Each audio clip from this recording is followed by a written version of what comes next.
రాయలసీమ అంటే ఊగిపోవాలా లేదా? నీళ్ల కోసం పోరాడాలా లేదా? ఎవరబ్బ జాగేరయ్యా కృష్ణా జలాలు? రాయలసీమ హక్కు. శ్రీశైలం డ్యామ్ కు భూములు కోల్పోయింది రాయలసీమ. కృష్ణా జలాల పైన అత్యధిక భూములు ఉన్నది రాయలసీమ. ఇంగ్లీష్ లో చెప్పాలంటే హైయెస్ట్ క్యాచ్మెంట్ ఏరియా రాయలసీమ ప్రాంతంది. మరి రాయలసీమ జరుగుతున్న అన్యాయాన్ని ప్రశ్నించిన వాళ్ళు ఎవరు? నేను అడుగుతా ఉన్నా. ఒక దివంగత మా నేత డాక్టర్ వైఎస్ రాజశేఖర రెడ్డి గారు మాత్రమే గాలేరు నగరి హంద్రీనీవా ఎస్ఆర్బిసి తెలుగు గంగ ప్రాజెక్టులను పూర్తి చేయాలని కలగన్న మహనీయుడు, మహానేత.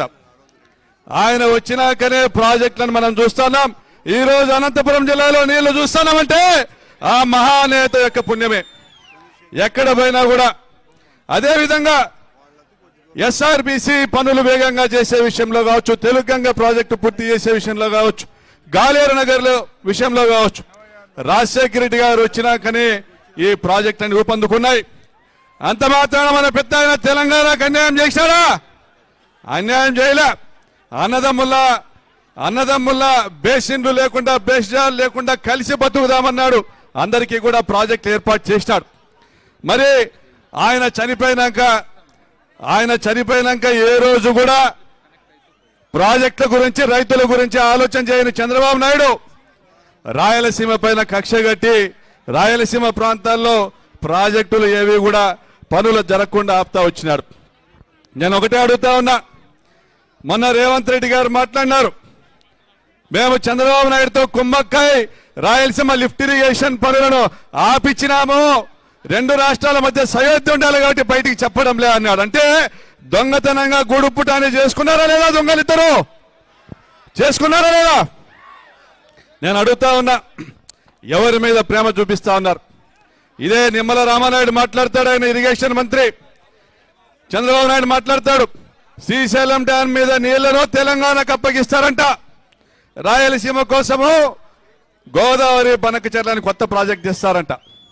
అది ఆచరణకు సాధ్యం కావాలంటే ముందు మనము కృష్ణా తుంగభద్ర జలాలపైన మనకు హక్కున్నటువంటి ఆ 12 లక్షల ఎకరాలకు కూడా మన నీళ్లు తీసుకొని రావాలంటే పోతిరెడ్డిపాడు నుంచి ఖచ్చితంగా గుండ్రేవల ప్రాజెక్టు టేకప్ చేయాలా, గుండ్రేవల ప్రాజెక్టును పూర్తి చేయాలా.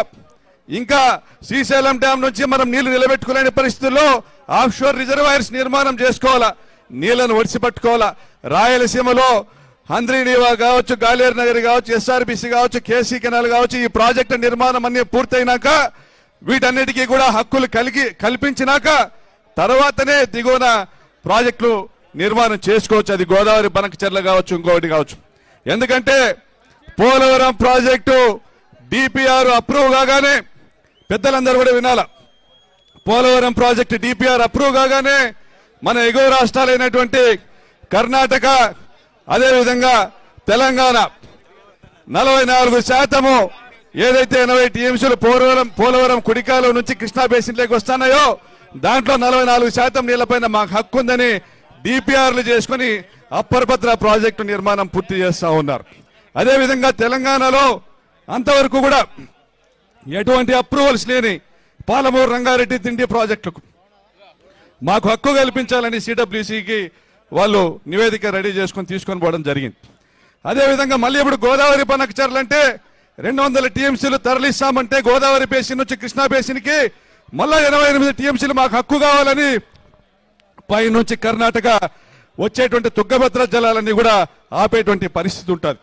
అంటే ఏదైనా గోదావరి బేసిన్ వాటర్ను కృష్ణా బేసిన్కి ట్రాన్స్ఫర్ చేస్తే ఎగువ రాష్ట్రాలకు హక్కులు వస్తాయి. కాబట్టి ముందు కృష్ణా తుంగభద్ర నదుల మీద మనం నిర్మించాల్సినటువంటి ప్రాజెక్టులు, తవ్వాల్సినటువంటి కాలువలు, ఇవ్వాల్సినటువంటి ఆయకట్టు సంపూర్ణంగా నిర్మాణం పూర్తయ్యేంత వరకు కడుపుకు అన్నం తినేవాడు ఎవడు కూడా ఇటువంటి గోదావరి బనకచెర్ల లాంటి ప్రాజెక్టు ప్రతిపాదించాడు. జగన్మోహన్ రెడ్డి గారి హయాంలోనే డిపిఆర్ అయింది అది. కానీ శ్రీశైలం డ్యామ్ నుంచి పోతిరెడ్డిపాడు ద్వారా 10 లక్షల ఎకరాలకు సాగునీరిస్తూ, అదేవిధంగా గాలేరు నగర్ నుంచి హంద్రీనీవా చివరి జిల్లాలైనటువంటి చిత్తూరు జిల్లాకి 20 టీఎంసీల నీళ్లు ఇస్తూ ఈ ప్రాజెక్టులన్నీ పూర్తి చేసుకున్న తర్వాత గుండ్రేవుల నిర్మాణం పూర్తయినాకనే గోదావరి బనకచెర్ల చేపట్టాలనేది ఆయన ఆలోచన. వెలిగొండను బ్యాలెన్సింగ్ రిజర్వాయర్గా చేసుకుంటూ మరి మన రాంభూపాలన్న గీక్తా ఉన్నాడు. అయితే విషయం అవగాహన మనం కల్పించాల్సిన అవసరం ఉంది. నేను చంద్రబాబు నాయుడు అడుగుతానా, ప్రకాశం బ్యారేజ్కి వచ్చినటువంటి ఇబ్బంది ఏం లేదు. ప్రతి సంవత్సరం కూడా కొన్ని వందల టీఎంసీ నీళ్లు సముద్రంలో పోతా ఉన్నాయి. వాళ్లకు వాళ్ళ ఆయకట్టు స్థిరీకరణ కావాల్సిన అన్ని వసతులు ఉన్నాయి. రాజశేఖర రెడ్డి గారే పులిచింతల ప్రాజెక్ట్ తీసుకొచ్చారు. 40 టీఎంసీల స్టోరేజ్ కింద నీళ్లతో ఆగిపోతే పులిచింతల నుంచి నీళ్లు రిలీజ్ చేస్తారు. అదేవిధంగా మన దిగువన శ్రీశైలం దిగువన మున్నేరు నుంచి 50 టీఎంసీలు ప్రకాశం బ్యారేజ్ పోతాయి. దాని మీద కట్టుకోవచ్చు వాళ్ళు ప్రాజెక్టు మున్నేరు మీద. చంద్రబాబు నాయుడు గారు ఆ ప్రకాశం బ్యారేజ్ నుంచి నీళ్లు సముద్రం లేకపోకుండా మున్నేరు మీద 50 టీఎంసీలకు ఓ ప్రాజెక్టు కట్టుకోవచ్చు. వీళ్ళు కట్టడం లేదు కాబట్టి తెలంగాణ మళ్ళా ఖమ్మం జిల్లాలో మున్నేరు మీద మళ్ళా 500 కోట్లతో ప్రాజెక్టు కడతా ఉంది. నువ్వు నిద్రపోయి కోస్తా జిల్లాలకు నీళ్లు ఇచ్చేసాట నుంచి ప్రాజెక్టులు కట్టి నీళ్ళు ఇవ్వకుండా రాయలసీమ నీళ్లు తీసుకొని పోయి కింద ప్రకాశం బ్యారేజ్లోకి ఇడుస్తాను, సముద్రంలోకి ఇడుస్తానంటే భావ్యమా అని అడుగుతా ఉన్నా. అదేవిధంగా గుండ్రావుల ప్రాజెక్టు నిర్మాణం కూడా చేపట్టాల. ఊరికనే గట్ట జగన్మోహన్ రెడ్డి రాయలసీమ లిఫ్ట్ ఇరిగేషన్ మన ఎగువ నుంచి ఒక నీళ్లు తీసేపోతుంటే వాళ్ళ ఎగువను పోయి మనం నీళ్లు తెచ్చుకోవాలా లేదా? మన ఎగువన ఒకటి పోయి నీళ్లు తీసుకుంటా అంటే వాళ్ళ ఎగువ నుంచి పోయి మనం నీళ్లు తెచ్చుకోవాలా లేదా? కాబట్టే పాలమూరు రంగారెడ్డి తీసుకొచ్చినారు. కాబట్టి రాయలసీమ లిఫ్ట్ ఇరిగేషన్ తీసుకొచ్చారు. పాలమూరు రంగారెడ్డి దిండీల ద్వారా 2 టీఎంసీల నీళ్లు ఆయన ప్రతిరోజు తీసుకుపోయే ప్రయత్నం చేస్తూ ఉంటే తెలంగాణ ముఖ్యమంత్రి రాయలసీమ లిఫ్ట్ ఇరిగేషన్ ప్రాజెక్ట్ నుంచి 3 టీఎంసీలు ప్రతిరోజు తీసుకొచ్చేదానికి ప్రయత్నం చేశారు జగన్మోహన్ రెడ్డి గారు. మనమంతా తప్పు చేసినాం. రాయలసీమ వాళ్ళు సీట్లు ఇచ్చినామా? జగన్మోహన్ రెడ్డి గెలిపించే సీట్లు ఇచ్చినామా? మన జగనన్న మళ్ళా గెలిచింటే రాయలసీమ లిఫ్ట్ ఇరిగేషన్ పనులు ఆగుతాయా? ఆగేటివా? తప్పు మనం చేసినాం. ఈరోజు ఇబ్బందులు మనం పడుతున్నాం. ఇప్పటికైనా రాయలసీమ ప్రజలంతా కూడా మీరు దృష్టిలో పెట్టుకోవాల్సింది రాజశేఖర రెడ్డి గారి కుటుంబం మాత్రమే ఒంగోలు జిల్లా కానీ, నెల్లూరు జిల్లా కానీ, రాయలసీమ ప్రాంతాల్లో కానీ ఈ ప్రాంతానికి సంబంధించినట్టు శ్రీశైలం ఆధారిత ప్రాజెక్టుల నిర్మాణం పైన చిత్తశుద్ధి ఉన్నది వైఎస్ కుటుంబానికే. రాజశేఖర రెడ్డి గారు చేపట్టారు, మొదలు పెట్టారు. జగన్మోహన్ రెడ్డి గారు ముగిస్తారు. మళ్ళీ ఒకసారి మనం అందరం కూడా జగనన్నను ముఖ్యమంత్రి చేసుకుందాం. ఈ ప్రాజెక్టుల పైన మనం పోరాటం చేద్దాం. ఇంకా చివరిగా తెలియజేస్తా ఉన్నా, హంద్రీనీవా ప్రాజెక్టు వెడల్పు చేయాలని మా పెద్ద ఆయన, మా భీష్మ పితామహులు మా అనంత వెంకటరామరెడ్డి గారు మాట్లాడినారు. నిజమే, హంద్రీనీవా ప్రాజెక్టు వెడల్పు చేయాల్సిందే. అదేవిధంగా మా పెద్దిరెడ్డి అన్న చిత్తూరు జిల్లాకు 20 టీఎంసీలు నీళ్లు రావాలంటే హంద్రీనీవాలో వీళ్ళు కిందికి ఇడసారని కొత్త స్కీమ్ తెచ్చుకున్నారు ఆయన. గాలియర్ నగర్ నుంచి చిత్తూరు జిల్లాకి లిఫ్ట్ ఇరిగేషన్ స్కీమ్. అది దాదాపు 78% పనులు పూర్తయినాయి. చంద్రబాబు నాయుడు ఆ పనులు కూడా ఆపినాడు. అది ఆపడం వల్ల ఈరోజు ఆ భారం మళ్ళా హంద్రీనీవా మీద పడింది, 4 జిల్లాల మీద. అదే ఆ ప్రాజెక్టు పూర్తి చేసింటే అనంతపురం, కర్నూలు జిల్లాలకు హంద్రీనీవాలో ఇంకో 20 టీఎంసీలు అదనంగా కూడా వచ్చే అవకాశం ఉండేది. కాబట్టి మనమంతా కూడా ఈరోజు మొదలు పెట్టారు. బెటర్ లేట్ దాన్ నెవర్ అంటారు. అసలు పెట్టుకోకుండా పోయేదానికంటే మొదలైతే పెట్టినారు. మళ్ళీ ఇక్కడంతా రాయలసీమ ప్రాంత పెద్దలు వచ్చినారు. మనం పోరాటాలు చేయాలా, జైళ్ళకు పోవాలా, ధర్నాలు చేయాలా, పాదయాత్రలు చేయాలా, కేసులు పెట్టించుకోవాలా, కొట్టించుకోవాలా, లాఠీ దెబ్బలు తినాలా. ఏమి జరగంది ప్రాజెక్టు రావు, ఏమి జరగంది నీళ్లు రావు. నీళ్లు కావాలంటే మీరు రక్తం వేయండి. ఇక్కడ ఉన్న పెద్దలంతా పోరాడి మీకు నీళ్లు ఇస్తారనేసి కూడా తెలియజేస్తా ఉన్నా.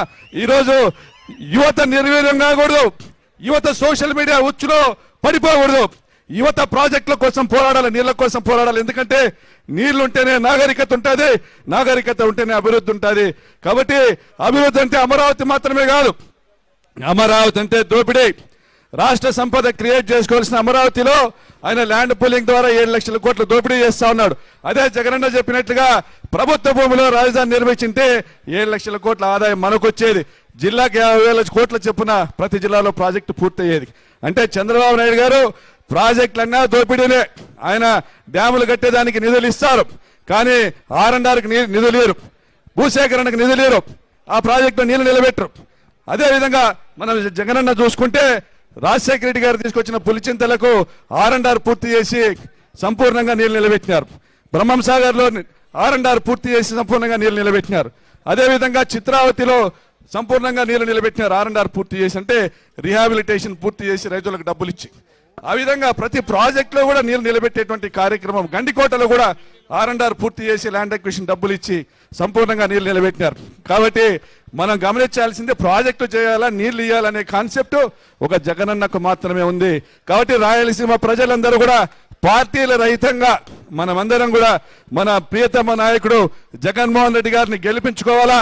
ఆ పోరాటము ఈ రోజు ఈ పోతిరెడ్డిపాడు నుంచే మొదలు పెట్టాలా. పోతిరెడ్డిపాడు నుంచి మనం పోరాటం మొదలు పెడితే వచ్చేది జగనన్న వస్తేనే వచ్చేది మన నీళ్లు, మన సాగునీటిపై మన హక్కులు వస్తాయి.